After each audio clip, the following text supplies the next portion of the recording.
Icterícia, desenvolvendo o raciocínio clínico por trás dessa manifestação. Como é que a gente tem que pensar quando nos deparamos com um paciente que está amarelo na nossa frente? Então, primeira coisa, a gente tem que pensar, é um aumento de bilirrubina indireta ou um aumento de bilirrubina direta? Esse é o nosso primeiro raciocínio. Pensando no aumento de bilirrubina indireta, a principal hipótese diagnóstica para a gente é a hemólise, ou seja, quebra de eritrócitos, né? Alguma coisa no sangue levando à ruptura das hemácias. Isso se manifesta num contexto laboratorial com anemia principalmente, aumento de reticulócitos, né? Onde você vai ter a produção de novas hemácias para tentar compensar essa quebra de hemácias mais maduras, aumento de LDL, que é uma substância, por exemplo, presente dentro dessas hemácias quebradas, que aí a gente tem elas agora soltas no plasma, queda de aptoglobina, que é responsável pela captação da globina que é liberada por essas hemácias quebradas e reciclagem delas. Então são alguns sinais aqui que confirmam para a gente esse diagnóstico de hemólise.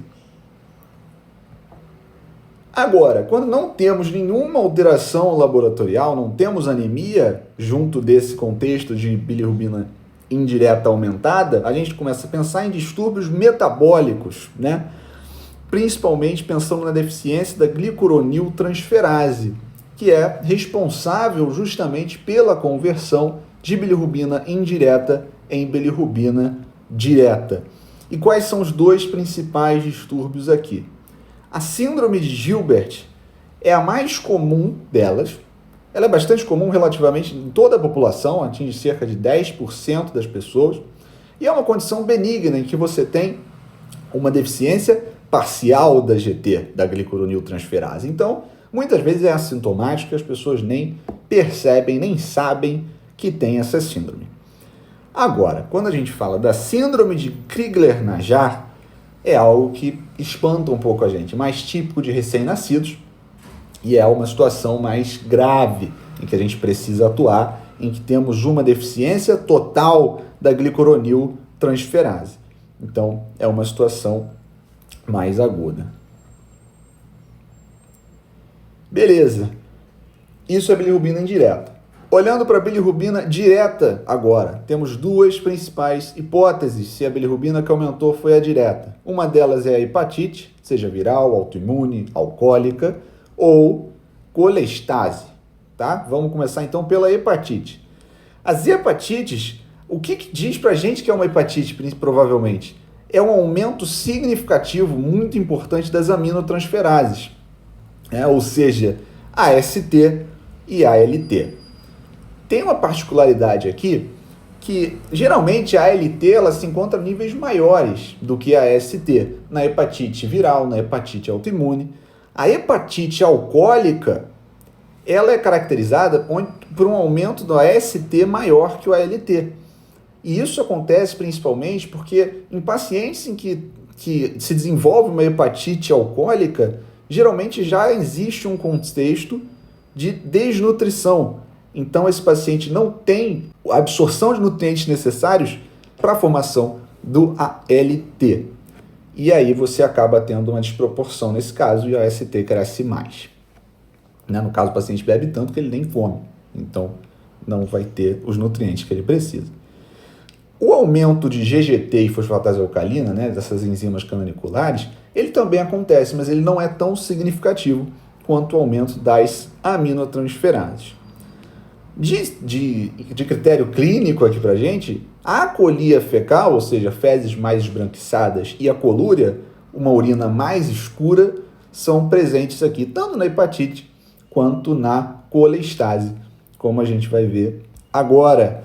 Colestase é a nossa segunda hipótese diagnóstica aqui. Segunda, primeira, tanto faz. Temos as duas e ela é uma delas. A colestase, qual que é a grande marcação dela aqui? O aumento principal dela é justamente das enzimas canaliculares, da GGT e da fosfatase alcalina. Então a aminotransferase não sobe? Sobe, só que não sobe tanto. Né? Na hepatite ela sobe a níveis na casa dos milhares. Né? Aqui ela sobe, mas não tanto. Né? Ela parece um tanto tocada, mas não eleva tanto assim. Também temos a colia fecal e colúria na colestase, porém o grande marcador da colestase é o prurido, coceira, o paciente fica se coçando todo. Por que disso? Porque na colestase você tem a obstrução, né, da passagem da bile, e isso faz o acúmulo de sais biliares que causam essa coceira, esse desconforto na pele do paciente. Quando a gente sai dessas duas principais hipóteses, né, não tem modificação de enzima, não tem modificação de aminotransferase, de GGT, de fosfatase aqualina, de nada.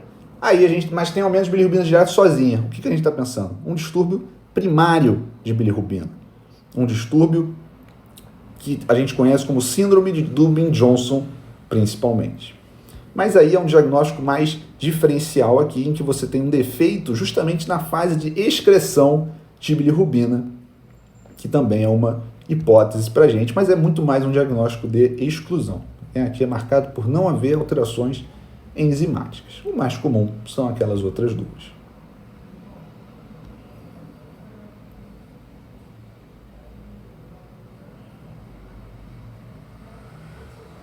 Então é isso. Não nos aprofundamos em nenhuma dos diagnósticos em si, mas espero que o raciocínio clínico possa ter sido esclarecido para a maioria de vocês. Um forte abraço e até a próxima.